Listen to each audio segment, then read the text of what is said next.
25 సంవత్సరాల నుండి చరిత్ర చెప్పడమే కాదు, చూపిస్తే బాగుంటుందని పనిలో పనిగా నా కాలేజీ బిడ్డలను తీసుకుని జైనమత 23వ తీర్థంకరుడైన పార్శ్వనాథుణ్ణి వెతకడం మొదలెట్టాను.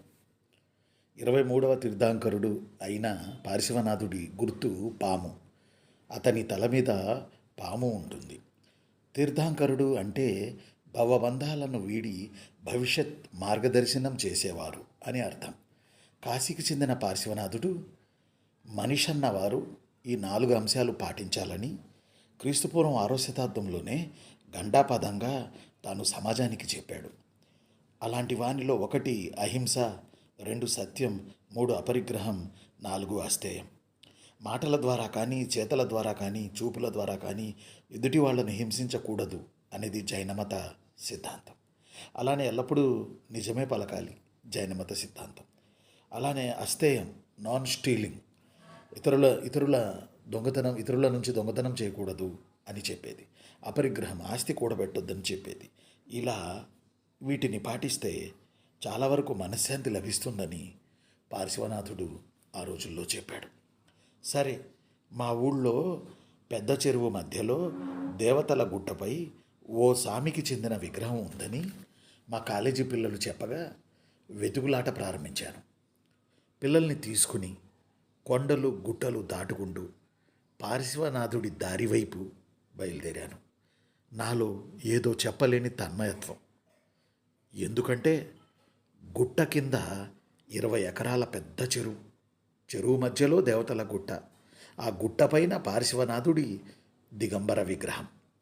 కింద నుండి చూస్తే లీలగా తాను కనపడుతున్నాడు. ఆ ఊరికి, వేల్పుల కొండ అనే ఊరికి ఆశీస్సులు ఇస్తున్నట్టుగా. ఎలాగైనా గుట్టపైకి ఎక్కాలని, ఆ సామి ఆశీస్సులు తీసుకోవాలని, నా పిల్లలకు పాఠం కింద చెప్పాలని రాయి రాయి పేర్చుకుంటూ ఎట్టకేలకు ఆ ఎత్తునున్న గుట్టపైకి చేరుకున్నాను. ఆ సామిని చూసిన ఒక్క క్షణం నా కళ్ళల్లో నీళ్లు తిరిగాయి. అలా తిరుగుతూ ఆ నీటికి చెందిన బొట్లు రాళ్ల మీద పడి ఆ సామి పాదాలను చేరాయి.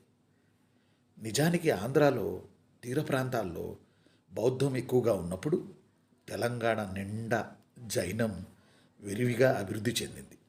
శాతవాహనులు, కాకతీయులు, రాష్ట్రకూటులు, నడిమధ్యలు వేములవాడ చాళుక్యులు ఇలా జైనాన్ని 12, 13 శతాబ్దాలలో ఇప్పుడు చెప్పుకున్న రాజవంశాలు అభివృద్ధి చేసి సమాజంలో శాంతి మంత్రాన్ని చేరవేశాయి.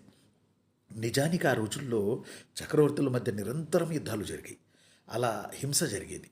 ఆ హింసను అహింస కింద మార్చి సమాజంలో సంస్కరణ తీసుకొచ్చిన గొప్ప మతాల్లో జైన మతం కూడా ఒకటి. నిజానికి జైనం, బౌద్ధం ఈ 2 మతాలు కాదు.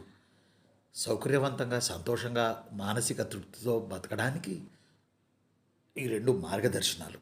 దీనికి సంబంధించిన ఈ చిన్న వీడియో మీరు చూస్తారని ఆశిస్తూ నేను మీ అన్నయ్య హిస్టరీ రఫీసాన్ని. Thank you.